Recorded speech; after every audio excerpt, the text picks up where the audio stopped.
Desculpa aí, o podcast.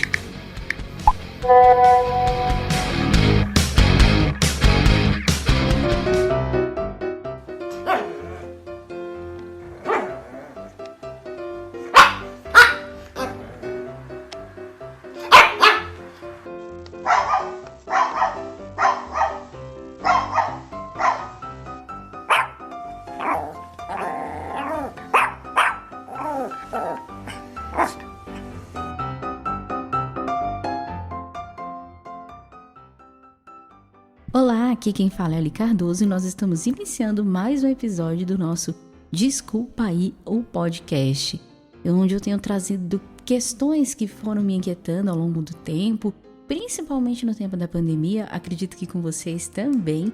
Nesse tempo de pandemia, alguns questionamentos se levantaram e a gente ficou em dúvida sobre muitas coisas. E o ano passado eu trouxe algumas dessas situações de maneira um pouco mais superficial, mas este ano eu entendi que era o momento de trazer questionamentos que eu tenho certeza que não são só meus. Eles continuaram aqui, é porque eles têm um porquê, um propósito, um para quê. E eu entendi que é para conectar pessoas que têm as mesmas dúvidas, os mesmos questionamentos, para que essas pessoas possam ser ajudadas, se unirem, enfim. E esse então é o nosso segundo episódio. O primeiro está disponível, você pode ouvir depois, então fique aqui com a gente que o episódio de hoje é um tanto quanto polêmico.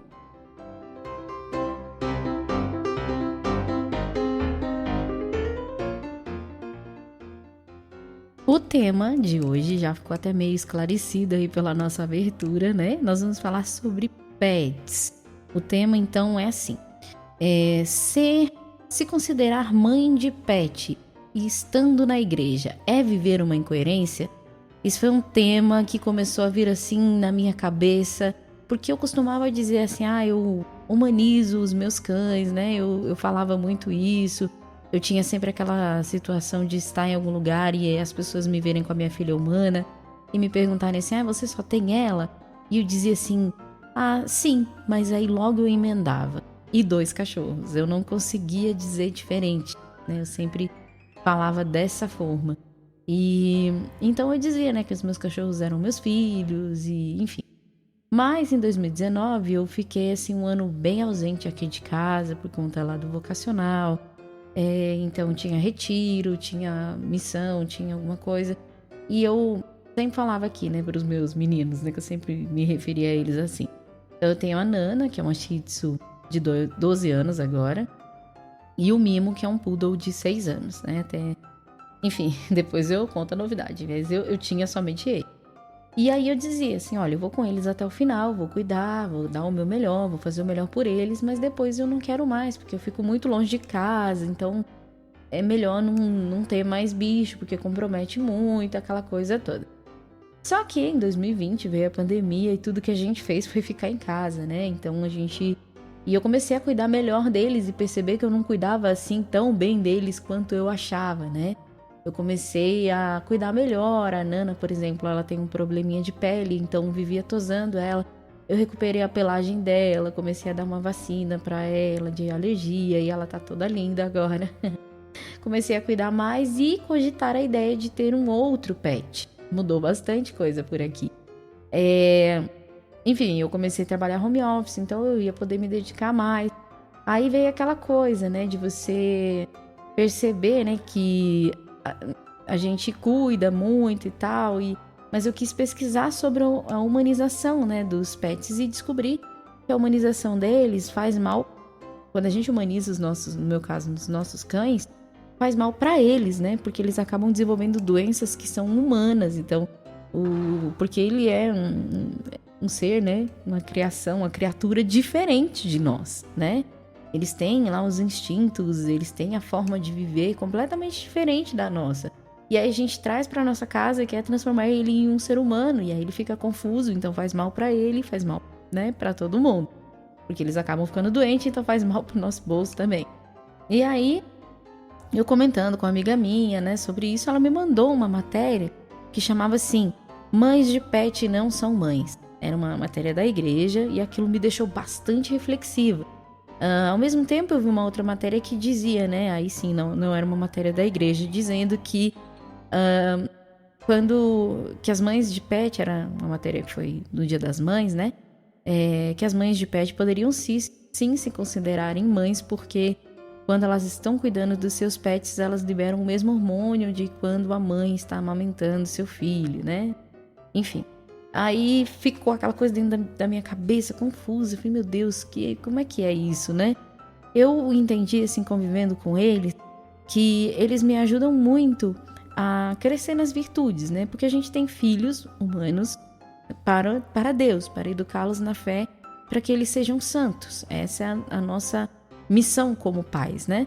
Mas quando a gente tem os nossos bichinhos, eles nos ensinam, porque a gente vai ali exercitando algumas virtudes, né? Da paciência, da doação, porque às vezes, sei lá, eu quero dormir um pouquinho mais, mas o cachorrinho quer sair para fazer as necessidades dele, eu tenho que ir lá me levantar, ou deixar de fazer coisas por mim para poder cuidar deles, para poder pentear, para poder, enfim. Então eu entendi que eles vão também me ajudando a crescer na santidade. Então eles não vão ser santos, porque eles não têm alma, né? Eu diria que eles não têm alma humana, né? Mas nessa matéria que falava do mães de pets não são mães, falava, né? Eles não têm alma. Eu digo, eles não têm alma humana. E é claro, né? A gente tem que deixar claro quando fala assim, mães de pet não são mães, porque eu, por exemplo, eu tenho cachorros, então eu não sou uma cadela, não é isso.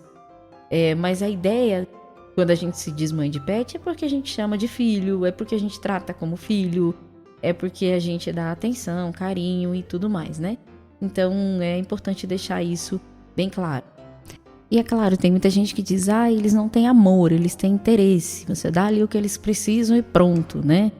Eu não sei, eu não consigo pensar dessa forma, porque, por exemplo, quando eu chegava muitas vezes tarde, né, assim, em 2019, às vezes 11 da noite, até mais tarde que isso, os meus cães já tinham sido alimentados, já estavam, né, seguros, mas eles estavam me esperando.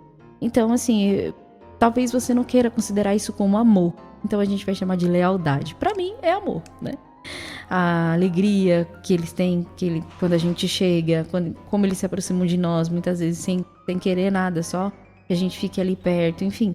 Então eu tenho essa visão da coisa toda, né?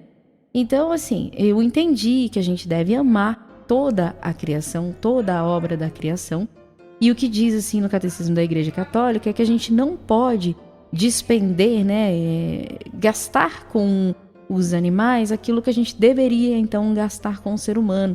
Tem tanta gente aí precisando e tal, e coisa, então você poderia me perguntar por que eu não faço isso por outros seres humanos, né? Por que eu não ajudo, então? Por que eu não... Enfim, eu ajudo, né? Mas, assim, essa coisa do assistencialismo, de você ajudar materialmente, pra mim, não me supre. Eu até vi essa coisa sobre a humanização dos cães, que às vezes é mais um egoísmo nosso, né? Você quer ter um outro pet para você se satisfazer.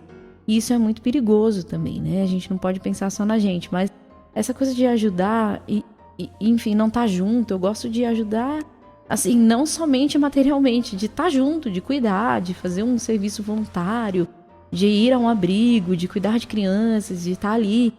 Mas a gente sabe, gente, que a gente tendo deficiência, é um pouco mais difícil das pessoas confiarem que a gente vai conseguir, né? Capaz de você chegar num abrigo para ajudar e eles acharem que você tá chegando lá para pedir ajuda, né? Então tem toda essa situação que, por mais que a gente não queira, e a gente não queria que fosse assim, é assim. E sim, eu poderia, né, se eu tivesse um cônjuge, a gente provavelmente teria mais filhos, né? Para poder cuidar. Então você pode até querer me perguntar, então, por que eu não adoto, né? Bom, eu trabalhei por 7 anos na Vara da Infância e Juventude, e lá era uma Vara da Infância e Juventude cível, então a gente não tratava com os menores infratores, mas a gente tratava de toda essa parte de adoção. Eu trabalhava nas 4 fases ali da adoção que eu dizia, né? Que era aparecer uma criança em situação de adoção, era surgir um casal ou um solteiro que preenchia ali o perfil e entrava na fila de adoção. O encontro dessas duas situações, né, da criança e da pessoa apta para adotar, e a concretização da adoção. Eu acho que era isso. Eu saí de lá em 2018, então eu não sei se ainda é assim. Mas existia um formulário para as pessoas que queriam entrar na fila, né, da adoção. Vamos falar então mais especificamente dessa parte. Então, essa pessoa, ela preenchia um questionário lá com um perfil e tudo mais, e tinha uma documentação que ela tinha que apresentar. Um desses documentos era o atestado de sanidade física e mental. Bom, eu sou pessoa com deficiência, né? E não adianta a gente aqui dizer, você tá querendo, você tá achando pelo em ovo. Gente, eu tô falando o que acontece, o que é real, né? Até quando quando eu tive a minha filha, as pessoas vinham aqui pra saber se eu que tava cuidando, se eu conseguia dar banho, como que dava banho, como que eu trocava fralda, como que, né, a criança não se machucava, não é perigoso e não sei o quê. Então as pessoas, existe esse tabu. Vocês que estão aí me ouvindo sabem que eu não tô mentindo, ele existe. Então, você vai lá buscar junto a um médico, né, a sanidade física, eles não vão lá, porque você não é totalmente sã fisicamente, você tem uma deficiência, né? E agora hoje, né, com os meus 36, quase 37 anos, eu descobri, né, que eu sofro de transtorno de ansiedade generalizada e transtorno obsessivo compulsivo. Ou seja, sanidade mental eu também não ia conseguir o atestado. Logo, eu não ia conseguir entrar na fila de adoção. Então eu tô trazendo fatos para vocês, né? Claro que eu posso errar aqui com relação aos meus cães, mas tenho tentado melhorar isso com eles. Eu entendo que eles me ensinam muito. Eu posso... eles não vão ser santos, mas eles estão me ajudando no caminho da minha santidade. Pode ser, sim, uma visão egoísta da minha parte. E essa questão de humanizá-los, eu tenho me policiado muito. Eu não humanizo nesse sentido, assim, eles são cães, eles têm vida de cachorro, eles fazem coisas de cachorro, eles comem comida de cachorro, eles brincam como cachorros, enfim. Então, eu entendi que a questão de me considerar mãe de pet é porque eles acabam suprindo ali um vazio meu, um desejo meu de amar, que às vezes eu não encontro, porque eu sempre falo isso. Se eu chegar para enfim, me oferecer para ajudar pessoas, talvez elas vão olhar para mim com uma certa ressalva. Depois de um tempo elas vão entender que a gente consegue, mas é um processo. Se eu chegar para os meus cães, eles não vão recusar o meu amor, o meu carinho, a minha atenção, pelo fato de eu ter uma deficiência. Às vezes eles me dão um olé, né? Porque eu vou pegar, eles estão indo para um lado, eu tô indo para o outro. Mas eles não vão me recusar. Eles não vão... talvez então eles não tenham alma humana. Talvez não, eles não têm mesmo, porque eles não são seres humanos, eles são animais. São parte da criação que nós devemos amar, porque nós devemos amar toda a criação. Mas... a alma humana às vezes faz umas coisas que nem os animais fazem. Os animais, eles não fazem essa acepção pelo fato da deficiência. Então é isso, fica aí para sua reflexão. E aí, você é mãe de pet? Você tá na igreja? Como que você vive essa situação? Eu peço muito a Deus sempre para que eu não viva incoerências, eu não quero desobedecer aquilo que ensina a doutrina. Mas hoje eu posso dizer que eu sou tutora de pets e a gente acabou concretizando a ideia. Então nós temos hoje aqui mais um filhote. Então eu tenho a minha filha humana e 3 cachorros, né? Então eu tenho o Noah, que é um filhotinho que tem me desinstalado muito, tem me tirado muito de mim mesma. E tem me ensinado muito a exercitar as virtudes de novo, né? E ensinando ele com a rotina dele, ele tem só 2 meses. Então... é isso, essa tem sido a nossa vivência hoje. Então espero que vocês tenham gostado desse podcast, que leve vocês à reflexão.